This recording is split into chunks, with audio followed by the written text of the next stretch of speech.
Os sonhos e os pesadelos são a temática chave de Elbaf. E eu não tô falando disso à toa.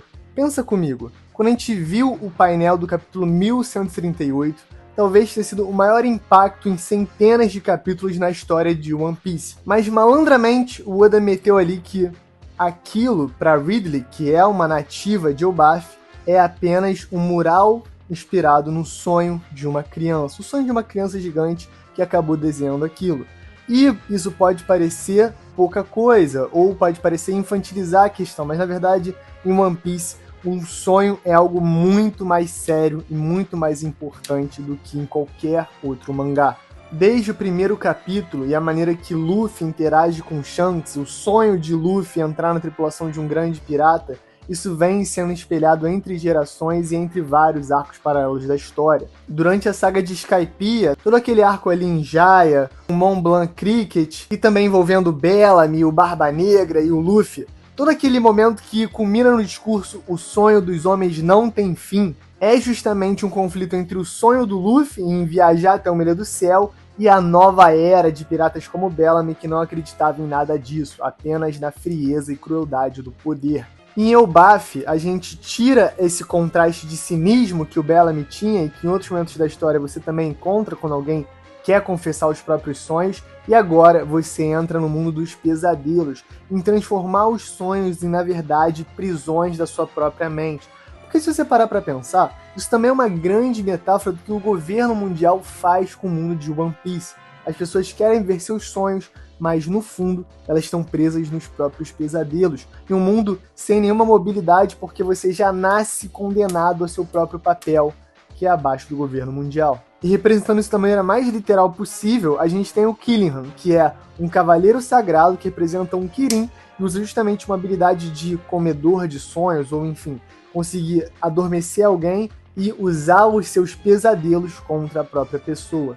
Agora, considerando o que a gente viu recentemente sobre pesadelo, vontade herdada, Shebeck, Loki, o Lenine Brandão perguntou: Shebeck dos sonhos do Loki pode acontecer? E isso é muito interessante, porque olha como Oda é inteligente na maneira de construir uma narrativa. Depois de séculos sendo a nação guerreira, tendo conflitos internos com os próprios gigantes de Elbaf e Orland, depois de conflitos que o próprio rei Harold teve que superar para conseguir implementar um regime de paz, comércio e civilidade, toda essa bondade está cobrando seu preço, porque as crianças de Elbaf ficaram mais vulneráveis. Exatamente isso que os Cavaleiros Sagrados estão querendo explorar. Mas dentro disso tem um efeito rebote positivo. Os pesadelos das crianças que estão sendo manipulados pelo Killingham não são tão brutais e aparentemente não são tão poderosos quanto verdadeiros traumas, verdadeiros dramas e dores que crianças que viveram em tempos de guerra, ou que realmente presenciaram esses horrores, podem ter nas mentes. Imagina extrair os pesadelos de um Doflamingo, de um Corazon criança. Imagina extrair os pesadelos de um pequeno Ló. Só que esses personagens estão seguros. Agora, acabamos de ver num flashback que Loki sonhava em se juntar a uma grande tripulação de Rocks de Shebeck. Ainda sonha em se tornar rei dos mundos, mas foi brutalmente espancado pelo seu próprio ídolo. Se Killingham de alguma maneira conseguir adormecer o Loki e usar o seu pesadelo, a gente pode ver um Shebeck numa versão brutal. Uma versão que talvez seja tão poderosa que nem o Loki atual conseguiria derrotar. Porque o medo que ele tem no Shebeck, o pesadelo onde ele nunca consegue superar o seu próprio ídolo e entrar na tripulação dele, ainda é real. Então, se você extrai nesse lado, você pode ter realmente uma figura de Shebeck que é extremamente poderosa, que dá uma ideia de como era o verdadeiro Shebeck original, baseado nos sonhos de uma criança, ou enfim, da criança interior do Loki, e aí você consegue ter esse parâmetro com o Luffy atual e tal, claro, por trás desse poder demoníaco do Imu, imbuído nos Cavaleiros Sagrados e na fruta do Killingham.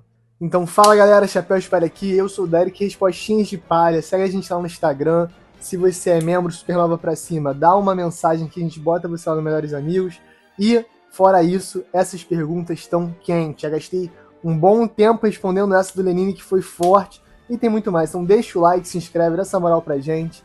Alanzito, avisa pra eles verem o link na descrição, e sem mais delongas, chama a vinheta.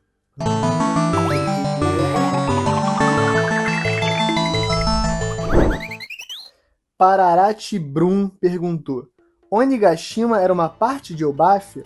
Ambas têm espadas gigantes cravadas no solo. Tem uma teoria muito antiga que diz que o Wano provavelmente foi moldada ou formada por gigantes ancestrais.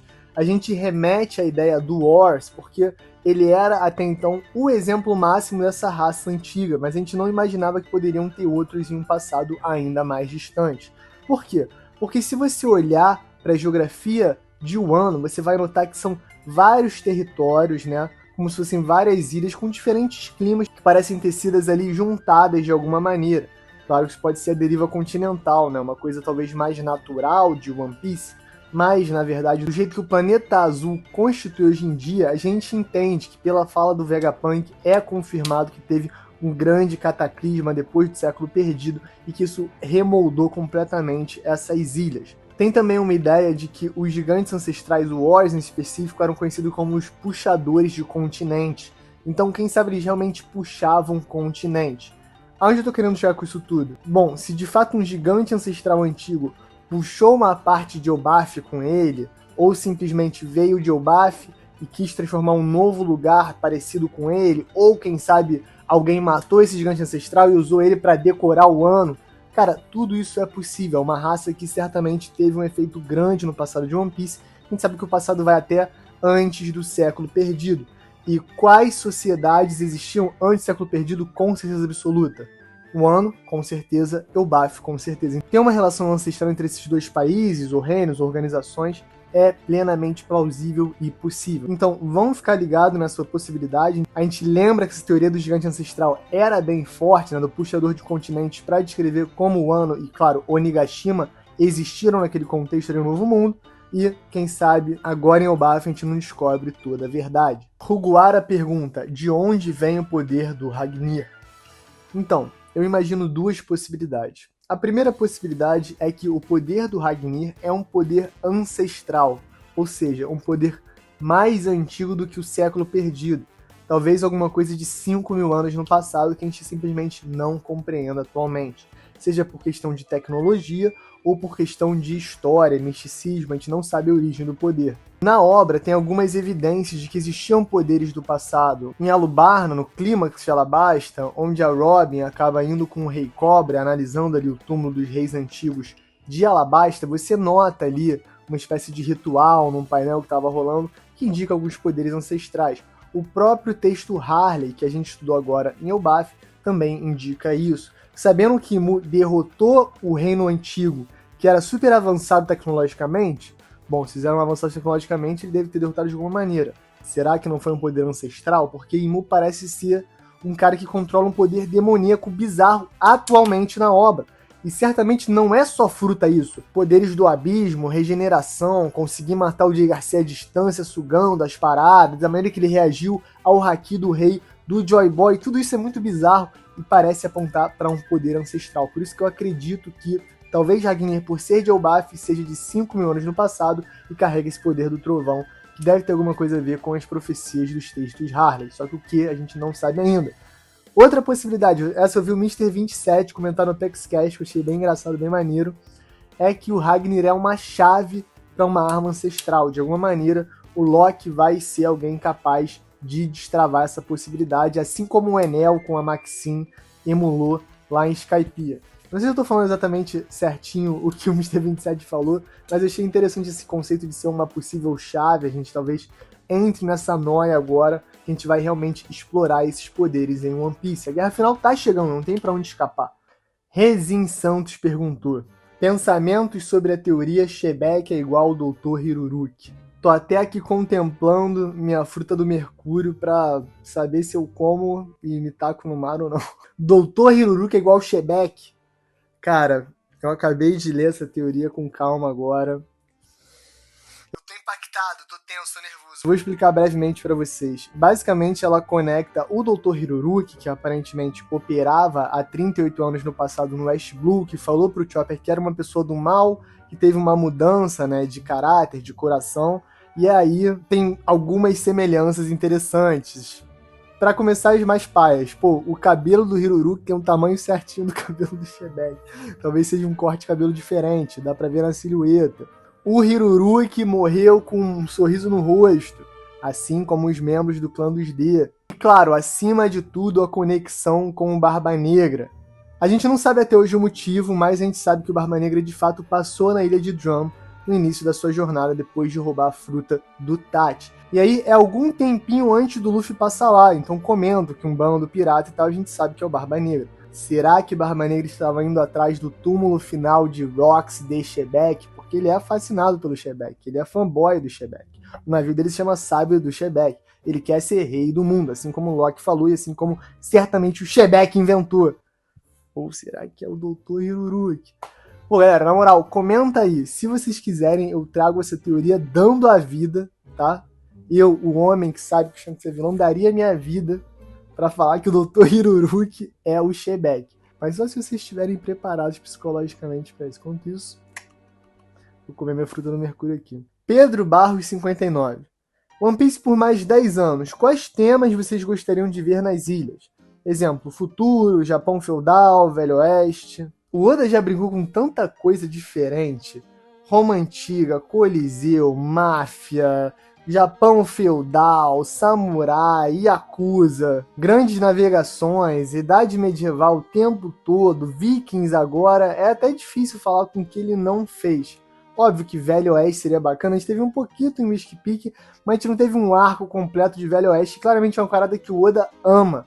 Então, com bagulho de recompensa, todas essas brincadeiras de Wanted, o Oda ama o Western, ele ama Velho Oeste americano e tal, aquele Velho Oeste bem macarrônico, certamente ele é fã do Sérgio Leone. No entanto, eu não sei se daria para um arco inteiro, seria interessante, seria bacana. Eu, pessoalmente, queria um Idade das Cavernas, acho que ia ser muito engraçado, uma parada meio... uma tecnologia meio rupestre, assim, uma parada bem antiquada, com bastante pedra e tal, meio Flintstones, assim. Eu acho que ia ser bem divertido, nem que fosse um mini arco. Eu sei que a gente teve Little Garden, mas Little Garden era mais, tipo assim, um florestão com dinossauro. Eu ia querer uma coisa mais avançada que isso, mas claro, com dinossauro também. Se bem que eu sei, gente, tem muito dinossauro já em One Piece, mas eu gosto muito de dinossauros, galera. Bom, eu quero que você crave aí embaixo qual temática você gostaria. Eu vou cravar a minha agora. Temática Brasil. One Piece no Brasil. Primeiro ele chega numa ilha, daqui a pouco e tal...